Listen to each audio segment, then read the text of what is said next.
Somewhere in this story are all the clues you need to solve this case. The question is, can you solve it before Caleb Thorne? Good evening, my mystery-loving friends. I'm Bobby Garrison, and welcome to another episode of The Sounds of Stories. Welcome to another Caleb Thorne case. Tonight's case is called Curtain Call. Let the pages turn. Of all the rooms I followed Caleb Thorne into, I never expected one of them to be a courtroom, and I still don't entirely forgive him for making me sit through the opening statements before he'd tell me why we were there at all. He has a habit of doing that. Most detectives begin with the crime. Caleb Thorne begins with the ending. It keeps you from falling in love with the wrong theory, he once told me. It was only after I had listened to two attorneys spend the better part of an hour arguing about a murder neither of them seemed to understand that Thorne finally leaned over and said almost as an afterthought, "It started during intermission." That was all. It began, as these things often did, with Thorne at the exact moment everyone else had already stopped paying attention. The Belasco Theater's revival of Winter's Company had opened to a sold-out audience. Its producer, Damon Voss, had insisted on casting himself as the leading man, a decision critics privately mocked and everyone in the company publicly praised. When the curtain fell on Act 1, hundreds of patrons walked into the lobby for drinks. Actors hurried toward dressing rooms, stagehands prepared the second act. The orchestra relaxed. Backstage, everything moved with the practiced precision of a machine that had repeated the same motion hundreds of times. 7 minutes later, Damon Voss was dead. His dressing room door had been locked from the inside. The murder weapon lay beside him. Standing over the body with the knife still in his hand was the understudy who wanted Voss's role for nearly 3 years. Desmond Cray admitted he had entered the room. He admitted touching the knife. He admitted kneeling beside the body. Everything else, unfortunately for him, sounded like the sort of story only an innocent man would tell.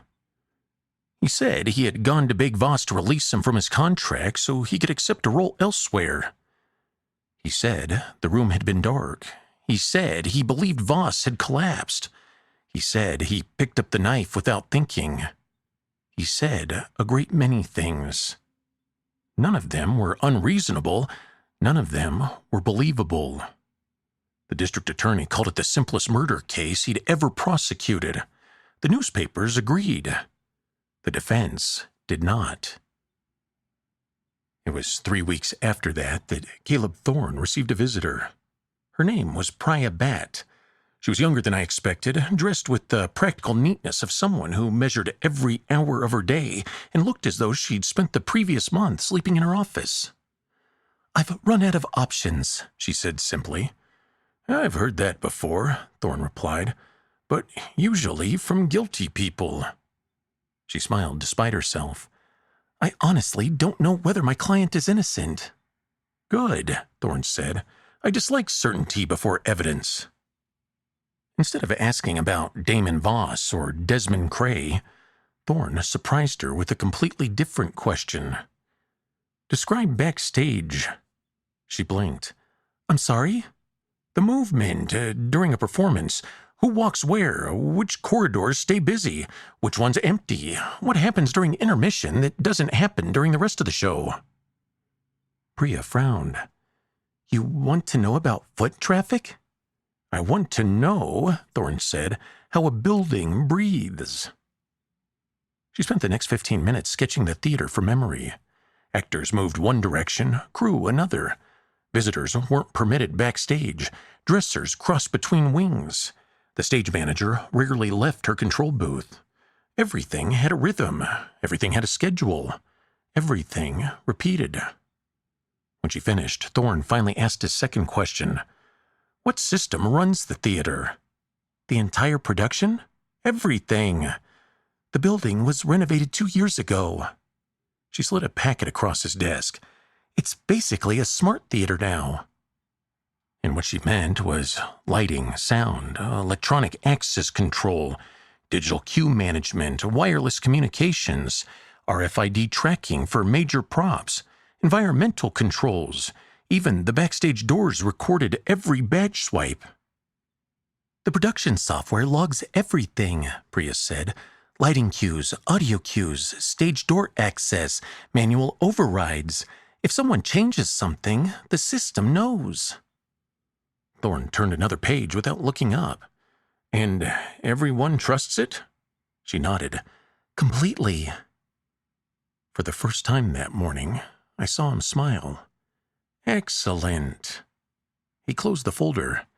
"Then we're looking for the one thing everyone stopped questioning." The Belasco Theater was one of those rare places where history had survived modernization without losing its dignity. From the audience, it looked every bit the 100-year-old palace it had always been. Deep crimson velvet, ornate plasterwork, warm brass railings polished by generations of hands, and a ceiling painted to resemble an evening sky. Tourists came as often to photograph the building as to watch the performances. Backstage, however, belonged to another century. The theater had quietly spent millions modernizing its operations 2 years earlier. And behind the scenery was an intricate digital nervous system connecting nearly everything beneath the stage. Every crew member carried an electronic access badge. Lighting was programmed through a centralized console. Wireless headsets replaced shouted cues. Major props carried RFID tags so they could never be misplaced. The cue board logged every lighting change, every sound effect, every manual override, every adjustment made during a performance, accurate to the second. If anyone opened a secured backstage door, the building remembered. If someone triggered a lighting cue, the building remembered. If someone manually interrupted an automated sequence, the building remembered. The building forgot nothing, or so everyone believed. The stage manager, Ellen Marsh, met us beneath the stage with the restrained patience of a woman who had already answered every imaginable question for the police and suspected ours would be no better. "You'll have to excuse me," she said. "Opening week doesn't exactly stop because someone gets murdered." "I should hope not," Thorne replied. "Murder is disruptive enough without poor scheduling." For the first time that morning, she almost smiled. She walked us through the production booth overlooking the stage. Banks of monitors displayed lighting plots, digital cue sheets scrolled automatically, performance software tracked every department simultaneously. A headset rested around her neck, even though rehearsal wouldn't begin for another hour. "This is where I call the show," she explained. "Lighting, projection, sound effects, automation. Nearly everything runs through this console." "And everything is logged?" "Automatically. No one can alter the records afterward?" She hesitated only a fraction. "Not without leaving another record." Thorne nodded approvingly. "The best witness in the building." She looked pleased by the compliment. "It's remarkably reliable." "I'm sure it is." He said nothing else. That was often Caleb's way. When people believed you agreed with them completely, they volunteered the information they hadn't intended to share. Over the next several days, we met nearly everyone whose life had intersected Damon Voss's. Nora Vale, the leading actress, carried herself with the practiced composure of someone who had learned long ago that every conversation eventually became an interview. She admitted she'd been romantically involved with Voss. She admitted the relationship had ended badly. She admitted he intended to replace her before the London transfer. She denied killing him. Former wives, I have observed, are often suspected less because of evidence than because novels have taught juries to expect them. Priya Voss, no relationship to our attorney despite sharing the name, had financed nearly half the production after their divorce. She stood to lose a considerable investment if Damon forced the buyout he'd threatened only days before opening night. She answered every question with remarkable precision. Too much precision. Afterward, as we walked through the stage door, I mentioned how convincing I'd found her. "I found her rehearsed," Thorne replied. "Innocent people remember events." He buttoned his coat against the afternoon wind. Guilty people remember the timelines. The final interview belonged to Tommy Reyes. He couldn't have been older than 23. A stagehand, soft-spoken, the sort of young man who apologized whenever someone else bumped into him.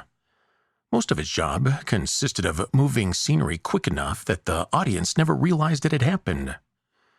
He answered our questions politely.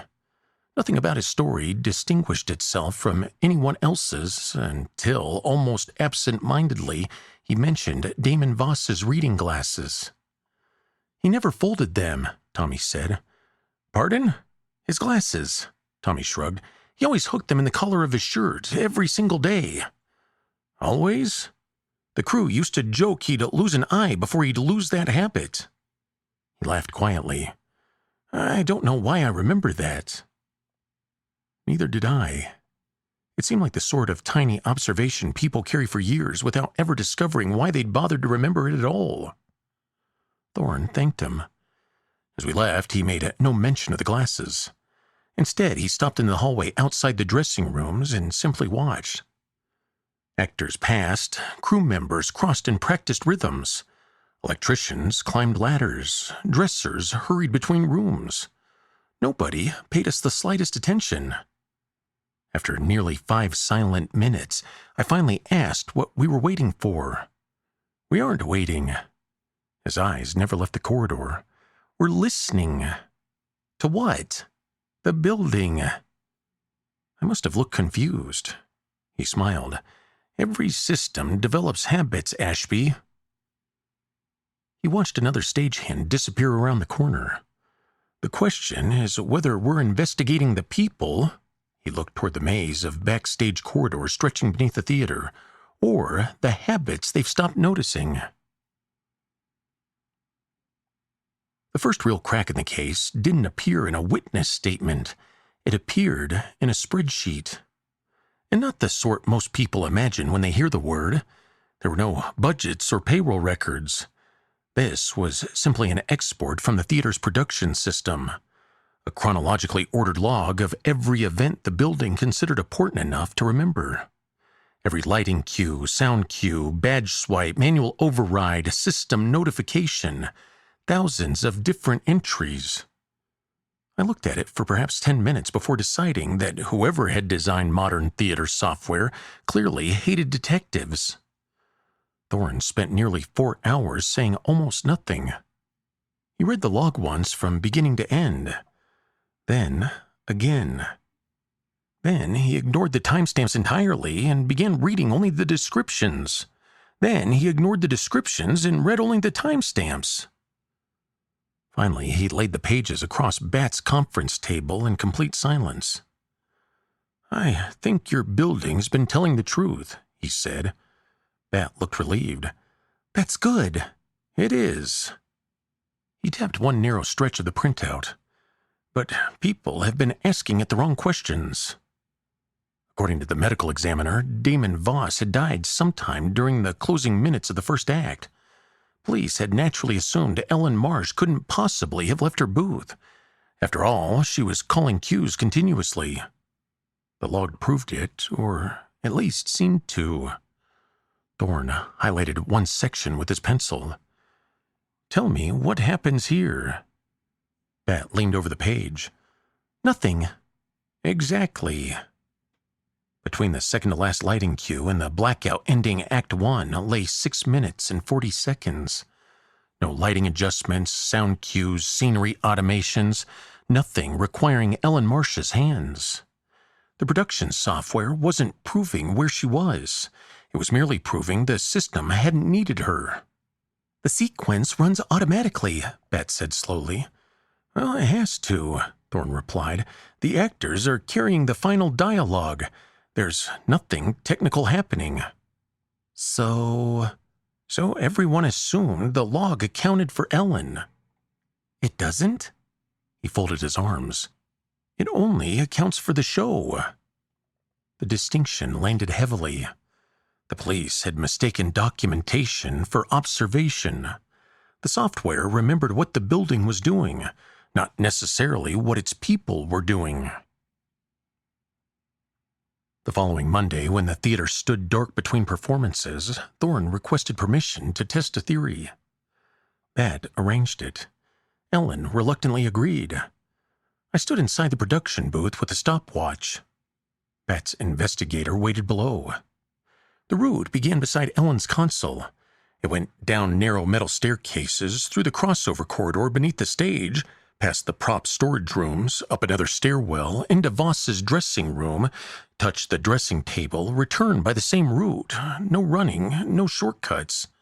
Just the pace of someone who knew exactly where they were going. "Ready?" I called. Thorne nodded. I started the timer. The investigator disappeared. For several minutes, the booth remained almost unnervingly quiet. Then, footsteps echoed up the stairs. The investigator stepped back into the booth, breathing a little harder than before. I stopped the watch. 6 minutes, 29 seconds, 11 seconds remained. Bat stared at the stopwatch. "That's closer than I'd hoped." "It tells us something useful," Thorne said. "What?" "The killer didn't improvise." He looked back toward the empty stage below us. They knew this building. He asked Ellen one final question before we left. "Would anyone besides you know where there was a 6-minute window?" She shook her head immediately. "Not consciously." "But?" "Crew members develop instincts." She hesitated. "You stop looking at the clock after enough performances. You simply just know." That answer pleased him far more than I understood at the time. It was later that afternoon, while reviewing another export from the theater servers, that the second crack appeared. This one was much smaller, easy enough to dismiss as a software glitch. 90 seconds before the house electrician logged activation of the backstage work lights, the production system recorded a manual work light input originating from Ellen Marsh's console. Thorne frowned. "That's odd." Bat looked over Thorne's shoulder. "What is?" He pointed to the line. "The work lights. The electrician controls those." "So I've been told." "They aren't connected to Ellen's console." "So I've been told." Neither of us spoke. He continued staring at the single line for nearly a full minute. Then he quietly closed the laptop. "Interesting." "What is?" "I think," he said, slipping the computer into a satchel, "someone has accidentally proved there were 2 visitors to Damon Voss's dressing room." I blinked. "I only knew about 1. "Well, so does everyone else." He stood. "And that's precisely why the second one has remained invisible." The final interview took place in one of the rehearsal rooms above the stage. No one had been summoned as a suspect. That was deliberate. Thorne asked Priya Bat to invite everyone back under the pretense of reviewing the timeline one last time before trial. Actors, crew members, producers, anyone who had played a meaningful part in the investigation. "It isn't a confrontation," he told her. "It's a memory exercise." She looked at him skeptically. "I know you long enough to doubt that." "So have I." By mid-afternoon, the room had filled. Nora Vale sat quietly near the windows. Priya Voss occupied the opposite side of the table, her attorney beside her. Ellen Marsh stood near the back wall rather than taking a chair, arms folded, posture as disciplined as ever. Desmond Cray looked exhausted. 3 weeks in jail had replaced optimism with caution. Tommy Reyes arrived last. He apologized for being 2 minutes late, but no one seemed to mind. Thorne remained standing, without notes, without theatrics. "Ladies and gentlemen," he began, "I'd simply like to verify one final sequence of events." He walked through the timeline carefully. The final scene before intermission, the 6 minutes and 40 seconds, the automated cue sequence, the route from the production booth to Damon Voss's dressing room, the recreation proving someone familiar with the building could make the trip with 11 seconds remaining. No one interrupted. Even Ellen Marsh appeared perfectly composed. Then Thorne placed a crime scene photograph onto the table. Not the knife, not the body, a close-up of the dressing room. Resting upon it, a neatly folded pair of reading glasses. "Tommy," Thorne said quietly. The young stagehand looked up. "You mentioned something during our first interview." Tommy studied the photograph. "I did? You told me Damon Voss never folded his glasses." Tommy nodded almost immediately. "Yeah, he didn't. You said he always hooked them into the collar of his shirt." "That's right." "So," Thorne gently rotated the photograph toward him, "who folded these?" Silence. No one moved. Tommy stared at the photograph for several long seconds. When he finally spoke, his voice was barely above a whisper. "I did." Across the table, Bat inhaled sharply. Desmond closed his eyes. Ellen Marsh didn't move at all. "I wasn't supposed to be there," Tommy continued. "I know. I went during intermission because—" He stopped and swallowed hard. "Because Damon Voss was my father." The room became impossibly still. He never acknowledged me publicly." Tommy's eyes remained fixed on the photograph. "My mother died 2 years ago. She left me letters, enough that I finally knew the truth." He laughed once, though there was no humor in it. I just wanted proof." He looked toward no one in particular. "I thought maybe he'd written something, a letter, a photograph, anything." "You expected the dressing room to be empty," Thorne said. Tommy nodded. "Ellen told me there'd be a few minutes." For the first time since we'd met her, Ellen Marsh looked away. "I got there," Tommy's voice faltered, "and he was already dead. I knelt beside him. I don't remember touching the glasses, though. I honestly don't.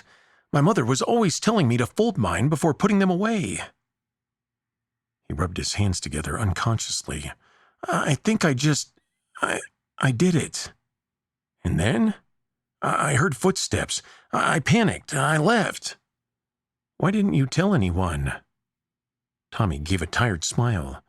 "Because everything I just told you makes me sound guilty." "No," Thorne shook his head gently. "It makes you sound frightened." Tommy looked down at the table. "I'd been frightened every day since." The room remained silent. Then Thorne turned toward Ellen Marsh. "You told Tommy the room would be empty?" She didn't answer. "You knew exactly when Damon Voss would be alone." Still nothing.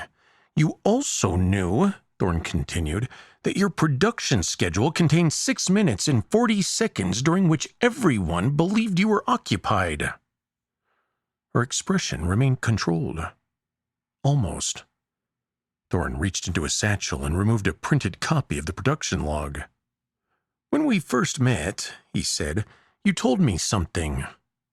He read directly from his notes. "That board doesn't lie." "I believe you." He placed the page in front of her. "The board didn't lie. It simply remembered something you didn't realize it had seen." He pointed to a single entry.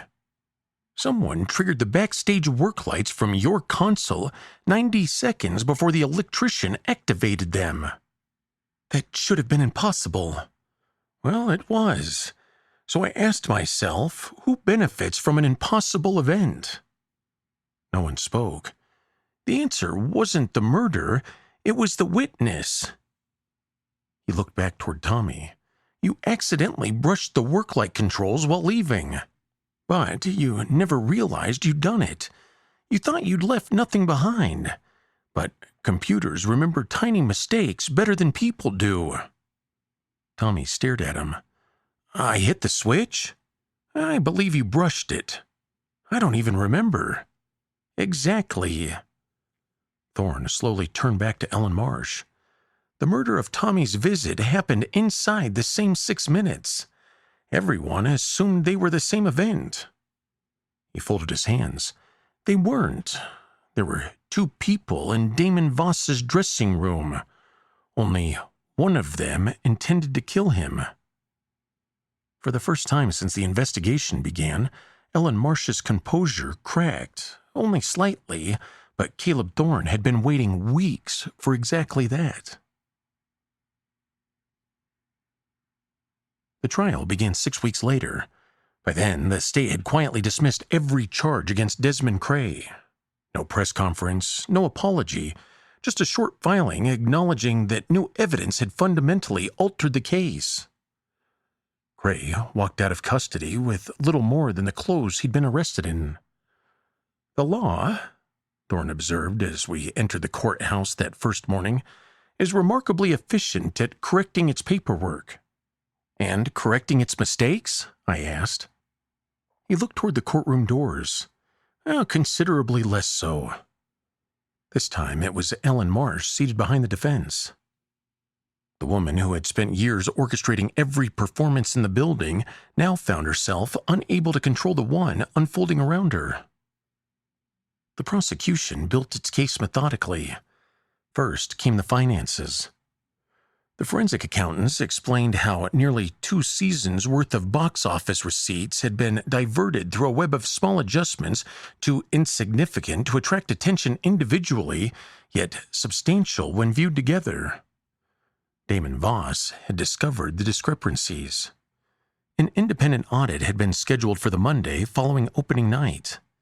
Ellen Marsh had 4 days before everything unraveled. Then came opportunity. The prosecution displayed the theater's production logs across courtroom monitors, every cue, every timestamp, every automated sequence, and every digital record. The same system everyone had trusted to eliminate Ellen Marsh as a suspect ultimately became the system that destroyed her alibi. Caleb Thorne was the final witness called. He spoke with the same calm precision I had come to expect. "Ladies and gentlemen," he began, "every investigation begins with assumptions. This one began with 2. He walked slowly toward the display. The first was that because the theater documented its systems perfectly, it therefore documented its people. He paused. It did not. Production software recorded what the building was doing, but it never claimed to record what its occupants were doing. He highlighted the 6-minute and 40-second interval. This window became invisible because everyone believed someone else had already accounted for it. He then turned to the second assumption. The police believed there was one visitor to Damon Voss's dressing room, but there were actually 2 people. Then he explained Tommy Reyes's visit. He explained the letters from Tommy's late mother, the search for proof that Damon Voss had been his father, the folded glasses, and the accidental activation of the backstage work lights. The folded glasses were not evidence of murder, Thorne said. They were evidence of kindness. The courtroom grew remarkably quiet. Mr. Reyes performed a small unconscious act of care for a man who had never shown him very much of it in return. He looked briefly toward Tommy, seated quietly in the gallery. That single gesture survived longer than the murder itself. Finally, Thorne faced the jury. Ellen Marsh understood her theater better than anyone alive. She built her crime around the building's habits. What she failed to understand was that habits leave patterns, and patterns cannot help telling the truth. The defense challenged him for nearly 2 hours. They questioned the timing, the digital records, the reconstruction, the reliability of automated systems. Thorne answered each question exactly as it had been asked. Never more, never less. By the end of cross-examination, even the defense attorney seemed to realize he had spent most of the afternoon reinforcing the prosecution's timeline rather than weakening it. It took the jury less than 4 hours. Ellen Marsh was convicted of first-degree murder, financial fraud, and embezzlement. She confessed to the financial crimes before sentencing. She admitted to leaving the booth during the automated sequence. She admitted killing Damon Voss before the audit could expose what she had been stealing. She never admitted directing Tommy Reyes toward the dressing room. Whether she intended him to become part of her alibi or merely recognized the opportunity afterward remains one of the few questions Caleb Thorne never claimed to answer. Desmond Cray accepted the London role Damon Voss had once refused to release him for. Nora Vale eventually joined the production several months later. Tommy Reyes accepted a plea agreement for delaying his report to authorities, a charge reduced in light of the circumstances. The court recognized what Caleb had understood almost immediately. It was fear that had kept Tommy silent, not guilt. Several months after the trial concluded, I asked Thorne whether he believed justice had been served. He considered the question longer than I expected. "I believe the truth was served," he said. "Justice is a larger word." "And curtain call?" He smiled faintly. "The newspapers always need a title." "What, you don't like it?"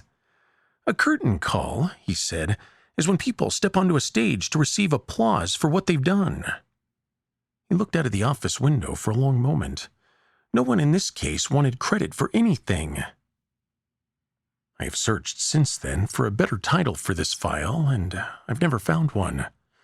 Perhaps that, more than anything else, is why Caleb Thorne never bothered naming his own cases. He always knew the truth rarely arrived with a title. It arrived quietly, and usually after everyone else had stopped paying attention. And there you have it, everyone, another Caleb Thorne case. If this story teaches us anything, it's that truth is rarely hidden. More often, it's buried beneath the assumptions we never think to ask. I want to thank you for taking your time to listen, and for more mysteries or classic stories or original narrations, visit my website at thesoundsofstories.com or hit the link in the description. And if you enjoy exploring the darker side of human nature, be sure to check out my documentary series, Dark Margins. And until next time, keep asking questions, because every great mystery begins with one of those questions. I'm Bobby Garrison, and thank you for listening to another episode of The Sounds of Stories.